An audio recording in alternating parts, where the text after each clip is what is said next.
Bonjour, vraiment contente de vous recevoir aujourd'hui. Je suis Félicia, présidente du mandat de YCPA 2023-2024. Honnêtement, c'est vraiment un honneur de vous avoir. Peut-être vous présenter un peu, puis vous nous présenter votre relation avec le YCPA. Bien, merci Félicia, vraiment content aussi d'avoir cet entretien avec vous aujourd'hui. Puis moi, je m'appelle Kevin Moe, président fondateur de YCPA. Il faut monter en 1999, jusqu'à 2004. C'est ça un peu ma responsabilité pendant cette période-là. C'est ça, fait qu'aujourd'hui, un peu avec le thème de la vidéo, on veut vraiment voir l'évolution de YCPA les 25 dernières années. Fait que parlez-nous un peu de la fondation justement du YCPA. C'était quoi l'énergie derrière les premières années? Pour nous, dans le temps, comme vous savez, il y a très peu de gens qui sont professionnels d'origine chinoise ou asiatique. Pendant ce temps-là, nous, c'est sûr qu'on va créer un réseau de contacts. Ça va permettre des jeunes d'avoir des contacts dans des entreprises une fois gradués. Ça fait que pour nous, c'est important d'inclure tout le monde, des gens qui veulent partager le savoir-faire, puis aussi l'avancement de leur carrière. C'est la raison pour laquelle on a fondé cette association. Je me souviens très, très bien dans le temps, avoir un jeune professionnel. Ça fait il faut vraiment aller recruter, convaincre. C'est mon équipe, c'est ça. Je suppose que la première équipe qu'on recrute est super importante. Oui, c'est très important. Il faut monter vraiment à l'Université du Québec à l'UQAM. C'est là que j'avais fait mes études. Puis une fois gradué, je me dis il faut lancer cette organisation. On a quand même des gens qui sont des étudiants, des gens qui sont professionnels. Puis par la suite, comme vous savez, on veut toujours rencontrer des jeunes professionnels pour le convaincre à venir encore construire puis avoir ce réseau de professionnels. Je me souviens à l'époque, au début de l'an 2000, on m'a dit il y avait un jeune avocat qui travaille ici à Fraser Mailer Gaskin, qui était Vincent Co. Dans le temps, je me souviens, puis là, je me dis il faut essayer de rendre contact puis aller prendre un café avec lui. Puis maintenant, comme vous savez, Vincent, c'est quand même un icône dans le domaine. Un leader, que ce soit dans, tout ce qui est service juridique, côté international. Puis maintenant, il revient à Montréal, c'est quand même. On voit que les vieilles méthodes fonctionnent toujours parce que tu vois, c'est comme ça que j'ai aussi rencontré les membres de mon équipe pour aller les recruter. C'était aussi en prenant un café. Donc, si on regarde un peu YCPA aujourd'hui, tu as eu la chance de voir l'évolution les 25 dernières années. Qu'est-ce qui t'a le surpris le plus de l'association? Puis qu'est-ce que tu es comme, comme c'est sûr que ça allait devenir ça, puis que tu l'aurais prédit? Lorsqu'on était jeune, il faut monter à peu près, il y avait 25 ans. C'est sûr que nous, on n'a pas beaucoup de modèles non plus, modèles de l'association, on basé sur nos savoir-faire, aussi les connaissances qu'on possède. Puis pendant ce temps-là, je me souviens, comme les gens qui disent, pour justement faire un peu de fundraising, c'est encore Vincent avec son équipe dans le film, puis pour justement faire un fundraising au quartier chinois. On a quand même ramassé des fonds avant de céder nos places à une nouvelle équipe. Puis, tu vois, c'est un peu la tendance. Si tu parlais de Vincent pendant ce temps-là, par la suite, on voit aussi Martin Liu, son leadership, c'est aussi promouvoir la culture asiatique, qu'on doit célébrer le mois patrimoine asiatique. Puis Martin, avec son équipe, puis aussi de promouvoir aussi le bal orchidée, mettre l'ampleur, la beauté. C'est un peu qu'on tient pour acquis aujourd'hui, moi, je me dis, OK, je prends la présidence, on a un cash flow qui roule depuis des années, on a le bal qui est toujours aussi beau et on a le bal qui célèbre toujours comme aussi grandiosement le mois du patrimoine asiatique. Donc, ça doit être vraiment, comment est-ce que tu te sens quand tu vois aujourd'hui où est-ce qu'est rendue l'organisation?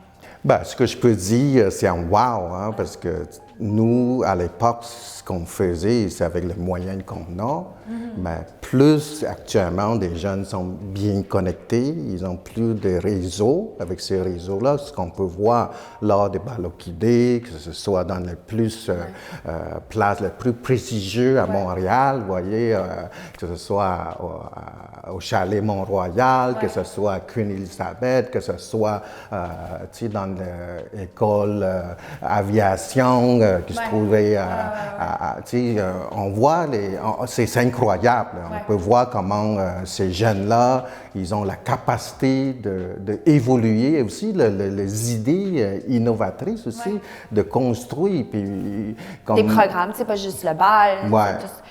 Honnêtement, pour moi, personnellement, je trouve qu'on a aussi eu la chance de construire sur quelque chose qui était tellement solide. Puis, pour pouvoir construire, pour pouvoir continuer à évoluer, il a fallu aussi des années de travail acharné.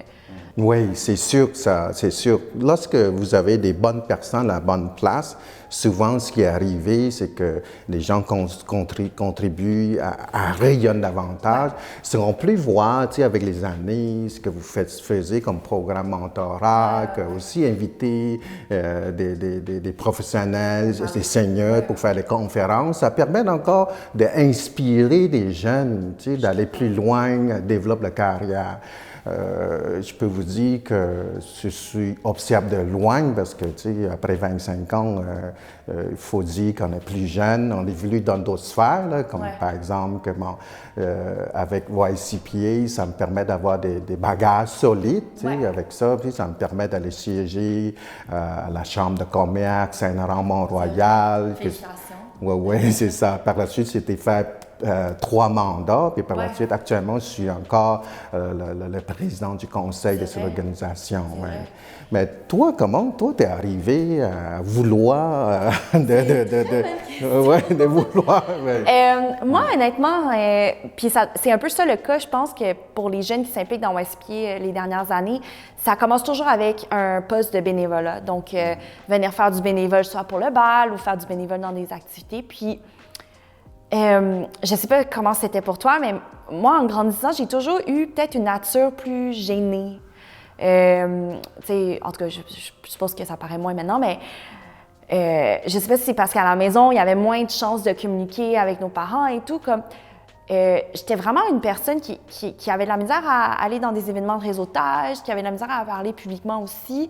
Puis pour moi, YCPA, c'était vraiment un genre d'endroit safe, sécuritaire, où est-ce que je pouvais rencontrer des gens qui avaient vécu pas mal les mêmes choses que moi, puis que je pouvais faire en fait toutes les erreurs que je voulais aussi, puis qu'il n'y avait pas de conséquences, mais que je savais que quelqu'un allait me comprendre aussi, personne n'allait trop me juger dans si j'étais un peu awkward ou comme, malaisante, I guess, dans une conversation. Puis ce que j'ai réalisé aussi avec YCPA, c'est que tu pouvais prendre YCPA puis faire, c'est tellement bâti comme quelque chose de malléable, mais aussi qui a tellement de potentiel. Tu peux vraiment faire ce que tu veux avec puis faire quelque chose de gros. Je sais pas, toi, c'était quoi ton sentiment avec YCPA, là, puis qu'est-ce que ça t'a apporté? Oui, bien effectivement, comme tu avais bien mentionné, dans cette organisation, le bénévolat, c'est toujours quelque chose d'important. C'est comme fait partie de nos ressources pour avancer. Moi, personnellement, avec YCPA, c'est sûr que ça me permet de façonner ma façon le contact avec le public, de parler devant des foules, 500 000 personnes. Dans le temps, je me souviens, lors de l'ouverture officielle de notre association au Théâtre Saint-Denis, je me trouvais que j'ai pas mal stressé. Ton speech, puis je tenais des papiers, ça shakeait. Puis maintenant, je pense qu'avec tout ce qu'on a vécu, ça aide beaucoup. Je recommande fortement les jeunes gradués impliquent activement comme bénévolat. Puis aussi, une chose, je veux ajouter, comme l'essence de YCPA, c'est aussi permettre des jeunes qui sentent chez eux, qui n'est pas vraiment l'établissement des anciens qui va surveiller, pas limite. C'est ça, moi aussi. C'est ça. Je le sens. c'est ça. Ouais. Je me souviens, dans le temps, je cite beaucoup Vincent, mais c'est drôle parce que c'est le même lui qui dit, dans telle organisation, on a l'établissement, on ne peut plus évoluer. Puis moi, je dis, bon, toujours avec l'équipe, là, on dit il faut vraiment permettre des jeunes, on finit le mandat, les jeunes arrivent, ils ont beaucoup de nouvelles idées, la façon plus rapide, plus innovante, puis c'est comme ça qu'on évolue. Je trouve que YSP a aussi la capacité un peu de devenir ton image. Donc, c'est très facile de venir façonner YSP comme tu le souhaites, puis aussi pour les jeunes de venir, comme tu dis si bien, là, mettre leurs idées dans l'association. Puis quand c'est une équipe qui met chacune toutes ses idées dedans, on est vraiment capable d'avoir une organisation à notre image des jeunes. Puis si tu avais un souhait pour YSP dans 25 ans, qu'est-ce que tu aimerais pour l'association? Ben, je dirais qu'ici, dans les prochaines années, il sera bien que YCPA se trouve plus des moyens, tu sais, comme dans le sens qu'avoir la permanence qui permette de permettre ces membres du conseil, je dirais, avoir plus de temps axé sur la création des valeurs, développer les choses, puis stratégie, toutes ces choses-là. Tu sais, je pense que c'est ça, puis j'ai le sentiment de confiance. Je pense que des talents, tu sais, on peut voir différents présidents qui ont contribué.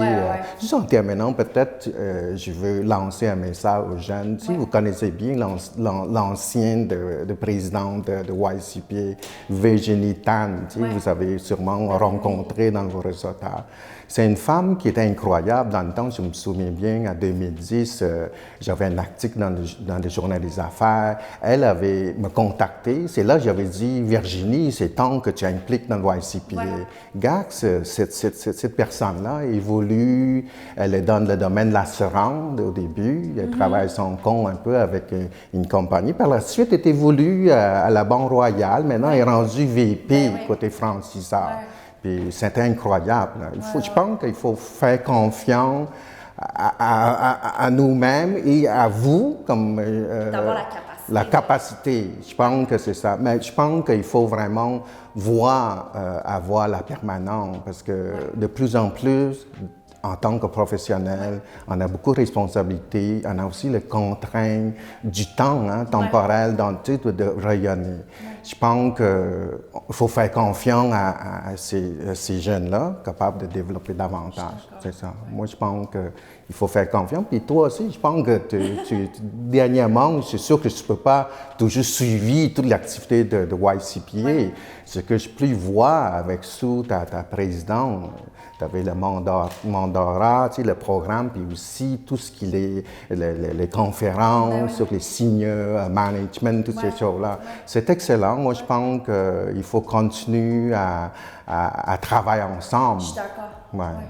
Honnêtement, c'est plus en regardant un peu les diverses situations qui se passent aujourd'hui. Je dirais que la plupart des membres de YSPA, en date d'aujourd'hui, on est vraiment très deuxième génération. Donc, on a vécu l'expérience d'immigration de nos parents, puis on a grandi ici, puis on veut faire plus, on est ambitieux. Il y a aussi, je te dirais, une communauté de jeunes professionnels asiatiques qui viennent d'immigrer en tant qu'étudiants internationaux. Donc, c'est toute la question des défis de mélanger cette communauté ensemble, de pouvoir l'intégrer justement, les amener sur le milieu du travail, puis nous assurer que tout le monde a des opportunités égales. Puis, tu sais, le fait de justement faire des conférences avec des gens qui ont atteint des niveaux plus supérieurs au sein de leurs entreprises.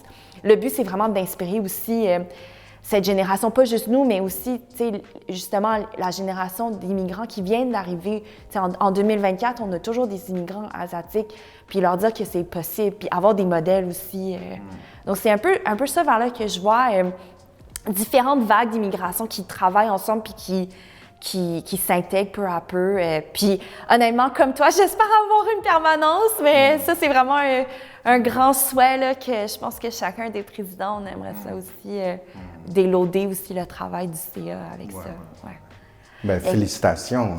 Honnêtement, un grand merci. Puis, pas juste merci pour aujourd'hui, mais merci pour tout ce que tu as accompli. Puis aussi, tu dis que tu observes de loin, mais je pense que à ta manière, tu nous donnes le support qu'on a besoin pour. Puis tu nous inspires aussi dans ce que tu as accompli aujourd'hui. Merci. Merci beaucoup. Merci à toi. Avec plaisir. Merci.